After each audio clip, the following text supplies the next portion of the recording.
Hi Scorpio, welcome to your solar eclipse special with me, Raphael Ray from Radiant Reality. It's an absolute pleasure to have you. So, we have, let me get rid of this. We have a solar eclipse in the sign of Aquarius. What does this mean for you? Well, before we start, I would like to bless this deck with all forms of love, light, peace, prosperity and abundance, and I hope that the messages that come through are ultimately clear and concise and they help you on your path to your highest vibrational good. So, the solar eclipse, the sun represents your willpower, your vitality, your personality, who you choose to be in the world and how you choose to be seen. It represents the core essence of who you are. And a solar eclipse, you know, the sun glyph there with the eclipse point, is a conception. It's the giving birth of something. We've just had the lunar eclipse, which was all to do with endings. It was all to do with, you know, letting things go, letting things shift, letting things die off. And there is no one better at transformation. There is no one better than a Scorpio who is able to ride the waves of death and change and transformation, to allow things to just shed off so that they can be revealed as this brand new thing, being or person. You know, Scorpio does that the best, which is why the original glyph for Scorpio actually was Phoenix. It was the Phoenix. So the solar eclipse, like I said, it's a great birth, a great conception, a great beginning, the grand beginning of something new. And this solar eclipse falls in the house of Aquarius. The house of Aquarius, you know, is other people, it's the tribe, it's the friends, it's the family, it's the tribe that we choose to be our tribe. It's our goals and aspirations, our hopes and dreams, and it's how those things can be facilitated by the world group, the tribe, the consciousness of the world itself.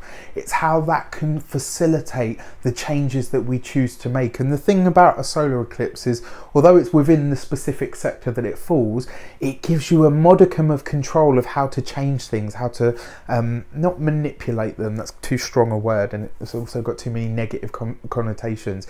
It's a way for you to learn to really transmute and move that energy. Okay, so this happens in your fourth house. Your fourth house is your roots, it's your family, it is, and when I say your family, I mean your blood family. It's your ancestors, it's your, you know, your mum and dad, your grandparents, your great-grandparents, it's your lineage, it's the blood family that you come from. It's all of the interactions that you have with those people. But the fourth house is also your foundation. It's also like the core of who you are. It's the structure that you've built everything that you have on top of, which is interesting because your lunar eclipse happened in your 10th house, which is who you choose to be. It's who you choose to put yourself forward as in the world. And it's like, if your foundation is shifting, then your career is going to shift with it too, which is really nice because you've got currently at the moment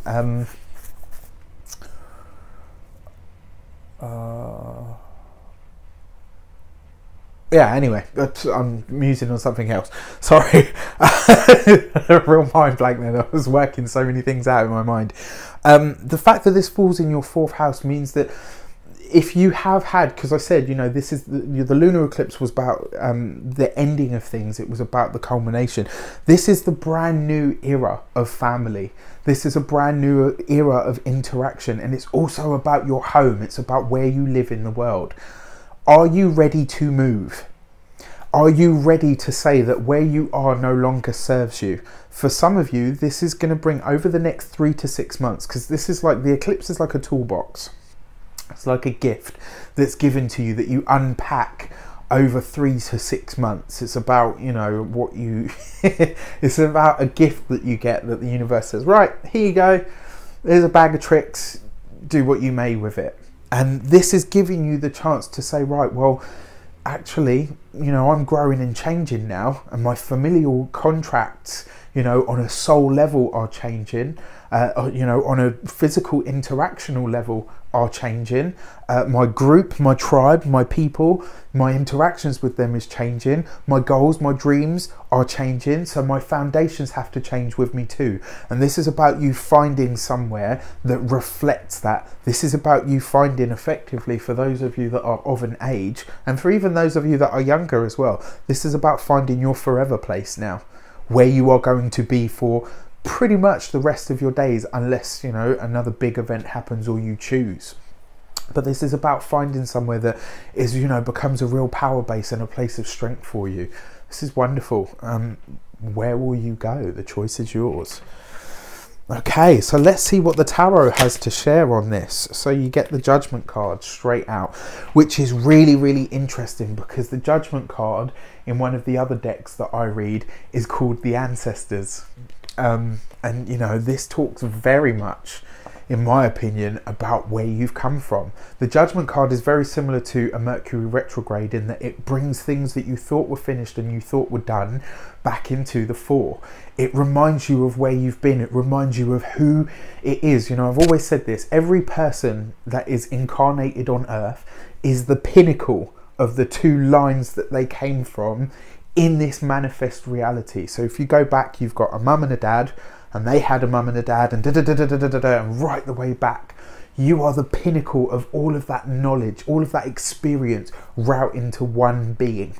And that power in this lifetime that you are alive, that you are able to grace the earth with your presence, you have the chance and the choice and the ability to use that lineage's power for what it is that you choose. And in the 4th house, a birth of some sort, this gives you the chance to choose where you go from here, where will be your place of residence, where is going to support you to become what it is and who it is that you now see for yourself.